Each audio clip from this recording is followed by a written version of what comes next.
Radio Germaine. Bon, disons que l'échéance de Paris 2024 est une assez jolie échéance, parce que bon, c'est dans 2 ans et demi, enfin grosso modo. Donc ça, c'est une assez jolie échéance. Il se trouve que quelqu'un a employé le terme de journaliste sportif. Je considère ne pas être seulement un journaliste sportif. Je considère avoir cette ouverture d'esprit qui fait que je m'intéresse à beaucoup d'autres choses. C'est-à-dire, c'est la raison, c'est ce qu'on apprend ici.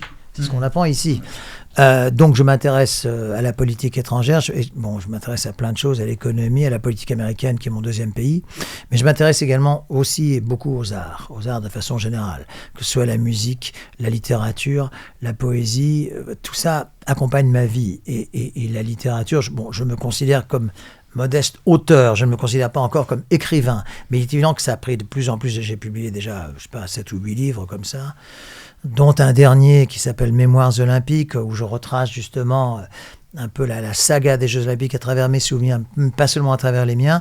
Donc voilà, tout ceci m'accapare beaucoup. Question un peu collective cette fois, de savoir quelle était pour chacun votre interview préférée selon nous. Vous nous avez un peu donné votre point de vue sur les vôtres. Alors on a Alexandre du coup. Alors pour moi c'est Bolt à Rio 2016, où vous rattrapez Usain Bolt pour lui poser une question, à savoir est-ce qu'il a un dernier mot pour la France, et est-ce que c'est pas un peu ça de journaliste sportif, réussir à rattraper Usain Bolt? Vous avez oui, alors je l'ai rattrapé sur une très courte distance, parce que il est très fort sur une courte distance, Usain Bolt. Vous pensez bien que oui, non, mais là c'est pas sur 100 mètres, sur 10 mètres peut-être, mais oui, vous avez bonne mémoire, Alex. Vous avez bonne mémoire. Oui, disons que ça fait partie.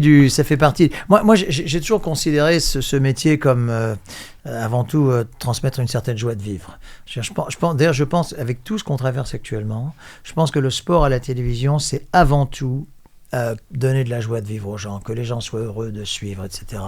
Donc moi, j'ai toujours considéré que c'était ça. Et donc avec Bolt, je dirais que c'était assez facile, parce que la personnalité est très attachante. Il venait souvent avec un casque et des reggae jamaïcains qui l'écoutaient. Puis là, how's my good friend from France, mon ami de France. Bon, voilà, tout ça est très sympa, et voilà. Donc je pouvais me permettre, et je crois qu'il est revenu d'ailleurs.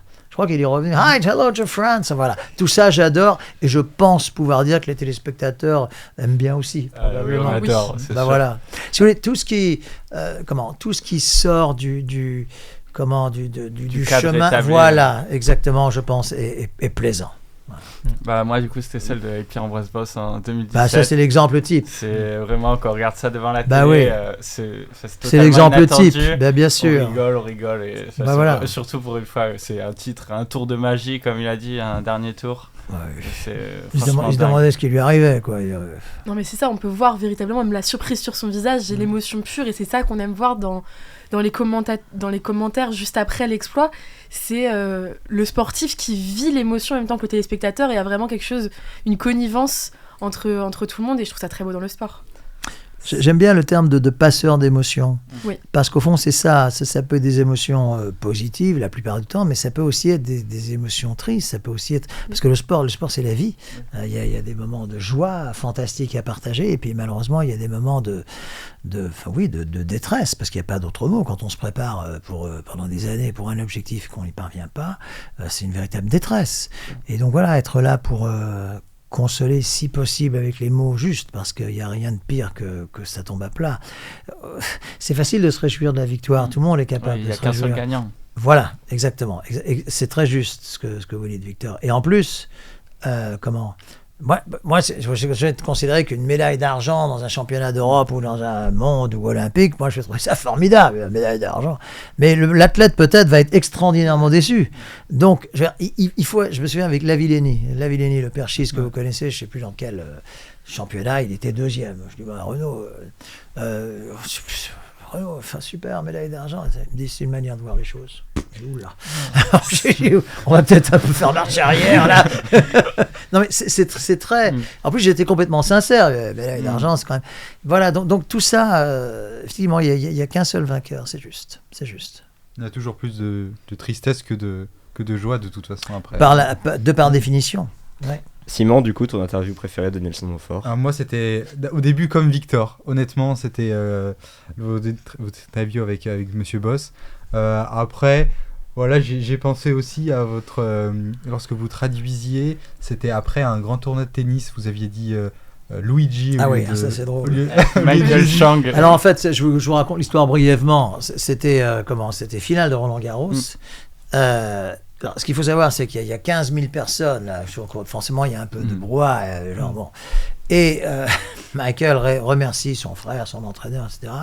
Et puis il remercie Lord Jesus, seulement Lord Gigi, comme ça, avec 15 000 personnes autour. Okay. Alors, parce que ce qui est un peu bête, c'est qu'à quart de finale, demi-finale, il me parlait à chaque fois du Seigneur. Donc.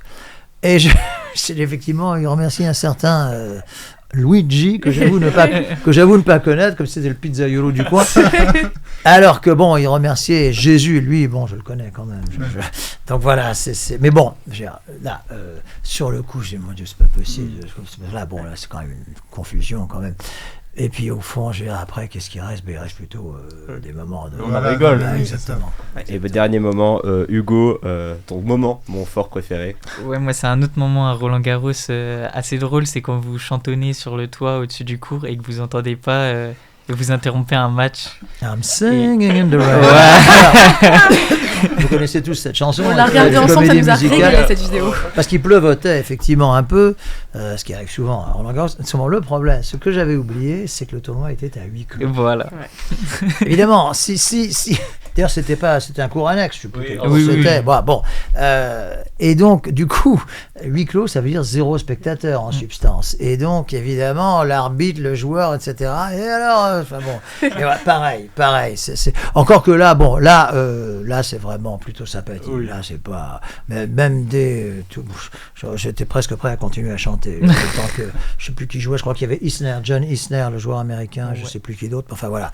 Mais alors, là, c'est sympathique, quoi. Mais... Alors, en plus, avec le casque sur la tête, donc ouais. Vous n'entendiez pas, parce que les autres, après, essayaient de vous dire de... Singing in the rain. Et vous n'entendiez pas, ok, c'est pour ça. Et encore, ils ont eu que le couplet, ils n'ont pas eu le refrain. Mais ils auraient aimé tout avoir. Peut-être. Et on allait oublier, Zoé, ton moment mon fort préféré. Alors, instinctivement, j'aurais répondu comme Alex, Usain Bolt, parce que je me souviens avoir regardé ma télé et avoir été... absolument subjuguée par ces moments, mais du coup je me suis refait des petites compiles et c'est vrai que j'ai beaucoup aimé voir, du coup ça s'est passé avant que je sois née, mais en 96, lorsque vous interviewez Michael Johnson après son exploit et que vous lui parlez pendant longtemps, vous faites la traduction et il finit par décider de partir. Oui, alors parce que là aussi bon, ce qu'il y a, c'est que bon, là je me suis un peu enflammé, etc., parce qu'il avait battu le record du monde du 200 mètres, et comme il y a la traduction derrière, forcément c'était un petit peu plus long que... C'était pas si long que ça, mais c'était un petit peu plus long. Voilà. Et donc, il s'en va. Et alors là, du coup, par contre, là, contrairement à Bolt où il y avait 10 mètres, il s'en va vraiment. Il s'en va vraiment. Et dans l'oreillette, le réalisateur me dit, alors il faut le rattraper. Alors, rattraper le recordman du monde de 200 mètres, là, c'était au-dessus de mes forces. Mais là aussi, alors ça, c'est drôle avec Michael Johnson, qui aujourd'hui travaille comme consultant, pas pour la télévision américaine, mais pour la BBC. Bon, il est très bien, il a beaucoup d'allure, je ne sais pas si vous voyez physiquement bien. Et il me dit, mais vous savez, moi en Amérique, tout le monde m'a oublié, mais ici en Europe, grâce à vous, grâce à cette... Comment est-ce qu'il l'a vu ? Je n'en sais rien. Grâce à cette séquence, on me connaît, etc. Et on échange de façon très, très plaisante. Radio Germaine.